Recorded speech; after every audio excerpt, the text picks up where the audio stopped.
पूरे देश में एक उदासी का माहौल है। पूरे देश में एक अंधेरा छाया हुआ है। आप स्टॉक मार्केट देखिए, आप महंगाई देखिए, आप बेरोजगारी देखिए, आप महिलाओं की सुरक्षा का मुद्दा देखिए, आप दलित, आदिवासी, पिछड़े, अल्पसंख्यक, महिलाओं, इन सब की जो स्थिति है, जो अन्याय इनके साथ हो रहा है, वो देखेंगे तो आपको समझ में आएगा कि कांग्रेस ने ये निर्णय क्यों लिया कि गुजरात की धरती पर आकर फिर से यहाँ से ऊर्जा लेकर, फिर से यहाँ से प्रेरणा लेकर और इस चुनौती को स्वीकार करें। जब भी ऐसा माहौल आया है, कांग्रेस पार्टी ने सही कदम उठाए हैं और समाज में फिर से सूरज उगता है। सर, जब देश में संकट की स्थिति रही है, कांग्रेस पार्टी ने अधिवेशन किया, उससे कार्यकर्ताओं को भी एक नई ऊर्जा मिली, देश को भी एक नई दिशा मिली। आज अगर हम गुजरात के परिप्रेक्ष्य में बात करें तो यहाँ जैसा माहौल है, ये बापू की धरती है, पटेल की धरती है, इस तरह का माहौल और पार्टी का ये अधिवेशन क्या कहें? ये इसीलिए है कि आज़ादी के आंदोलन के दौरान भी गुजरात ने ही दिशा दी थी और अब भी पूरा देश कांग्रेस की ओर उम्मीदों की निगाहों से देख रहा है।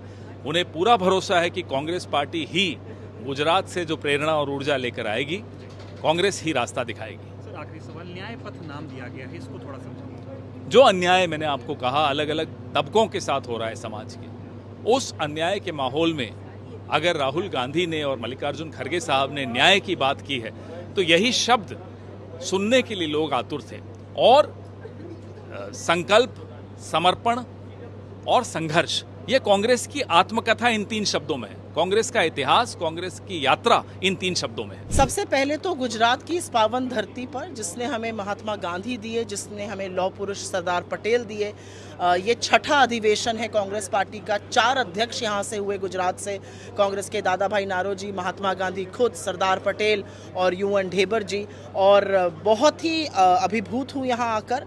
गुजरात की धरती ने इस देश के सबसे अग्रिम पंक्ति में खड़े होकर सत्य और साहस के साथ लड़ने वाले महात्मा गांधी हमें दिए और गुजरात की धरती ने जिजीविषा दी हमें, गुजरात की धरती ने हमें साहस दिया।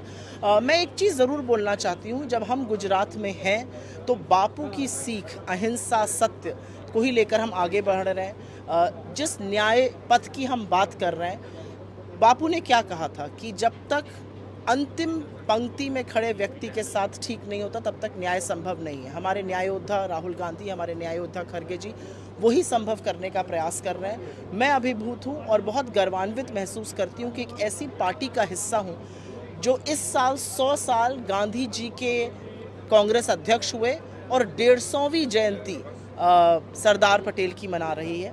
सरदार पटेल वो जिन्होंने इस देश को एकजुट किया, अखंड किया और यही नहीं, जब समय पड़ा तो कड़ा रुख अपनाकर आरएसएस जैसे संगठनों को बैन भी किया। मैं ये ज़रूर बोलना चाहती हूँ कि संकल्प, समर्पण और संघर्ष जो हमारा न्यायपथ के अधिवेशन में नारा है, वो हम सबका बैज ऑफ ऑनर है, वो हम सबका प्रेरक है और उसी को लेके हमें आगे बढ़ना है। कांग्रेस पार्टी का इतिहास ये बताता है कि देश को जब जब जरूरत थी, कांग्रेस पार्टी देश के लिए खड़ी थी। आज भी देश में जो हालात हैं वो ठीक नहीं है, ऐसे में कांग्रेस का ये अधिवेशन देश को कितनी नई ऊर्जा और नई सोच देगा? आज इस देश में अमीरों और गरीबों के बीच में इतनी बड़ी खाई है कि उसको पाटना मुश्किल है। आज इस देश में वैमनस्यता और नफरत इस कदर घोली जा रही है कि उसमें मोहब्बत डालनी ज़रूरी है। आज इस देश में अमीर को गरीब से, अगड़े को पिछड़े से लड़ाया जा रहा है। आज इस देश में दलितों, पिछड़ों, आदिवासियों के हक का लगातार हनन हो रहा है। तो चाहे वो ब्रिटानिया हुकूमत को घुटने टेकवाना हो या इस रेजीम को पछाड़ना, हमने लगातार वो काम किया है। हम मोहब्बत की बात करते हैं, हम सत्य की बात करते हैं, हम साहस की बात करते हैं और उसी को लेके कांग्रेस आगे बढ़ेगी। देखिए, सरदार पटेल का जो स्मारक है, वहाँ से आज कांग्रेस का वर्किंग कमेटी की शुरुआत हो रही है। तो ये गांधी की भी भूमि है, सरदार पटेल की भी भूमि है, जहाँ से एक नए उत्साह के साथ कांग्रेस पार्टी अपना नया कार्यक्रम शुरू करने जा रही है। यहाँ कैसे अब देश भर में संगठन को मजबूत बनाया जाए, कैसे गुजरात में यहाँ जीत की वापसी हो, इन सारी चीज़ों पर विचार विमर्श होगा। और देश की जो अर्थव्यवस्था, शेयर मार्केट बुरी तरह ध्वस्त है, अर्थव्यवस्था गिर रही है, इन सब चीज़ों को लेके सरकार को चेतावनी दी जाएगी। तो जब देश थोड़ी कठिन परिस्थितियों में था, कांग्रेस ने अधिवेशन किया, नई ऊर्जा दी। आज भी कुछ ऐसे ही माहौल? ऐसे ही है, बिल्कुल नई ऊर्जा प्राप्त होगी, नए फैसले होंगे, नए संकल्प लिए जाएंगे और नई चुनौतियों से कैसे लड़ा जाए, इसकी तैयारी होगी। Thank you. सबसे पहले तो कांग्रेस पार्टी के एक एक कार्यकर्ता और उसके एक एक नेता के लिए ये बहुत ही गर्व का विषय है। आज की जो कांग्रेस पार्टी है, अगर आप उसके ऑर्गेनाइजेशनल स्ट्रक्चर को देखेंगे तो उस संगठन को गांधी जी ने अपने हाथों से तैयार किया है।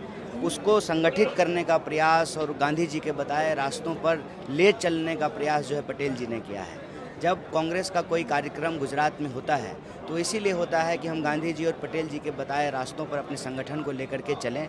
आज हमारे सामने चुनौती यही है कि जो आज़ादी कांग्रेस पार्टी ने दिलाई, जो संविधान कांग्रेस पार्टी ने बनाई, आज नफरत फैलाने वाले कुछ लोग जो हैं, जो चाहते हैं कि यह देश दो चार पूंजीपतियों का देश बन करके रह जाए, उनका चारागाह बन जाए, वो इस आज़ादी को कमज़ोर कर रहे हैं, वो इस संविधान के ऊपर हमला कर रहे हैं। तो एक बार फिर से ये ज़रूरत आन पड़ी है कि उसी कांग्रेस का, उसी प्रेरणा की जिस कांग्रेस ने इस देश को आज़ादी दिलाई, संविधान बनाया, और उसी प्रेरणा को प्राप्त करने के लिए हम लोग गुजरात आए हैं।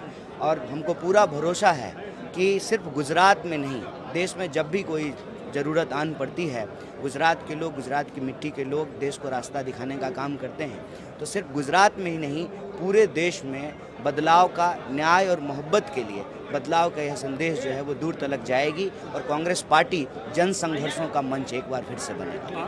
एक सवाल लेना चाहूँगा आपसे। ये गुजरात जो है ये गांधी और पटेल की धरती है, आपने जिक्र भी किया।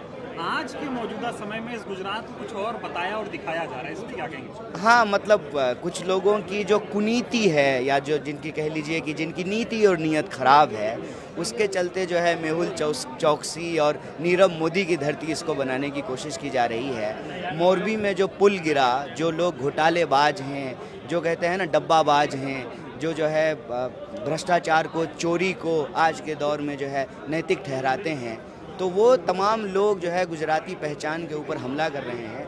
मैं बार बार कहता हूं कि यह देश और दुनिया गुजरात को हमेशा गांधी के नाम से जानेगी, मोदी के नाम से नहीं जानेगी। और यह जो विचारधारात्मक फ़र्क है, यही मॉडल का फ़र्क है। एक गुजरात का मॉडल गांधी जी का मॉडल है, जो सत्य और अहिंसा पे आधारित है, जो समानता और न्याय पे आधारित है। दूसरा मॉडल जो है वो मोदी जी का मॉडल है, जो झूठ पे आधारित है, नफरत पे आधारित है, जो दंगा पे आधारित है, भाई को भाई से लड़ाने पे आधारित है, फूट डालो राज करने पे आधारित है।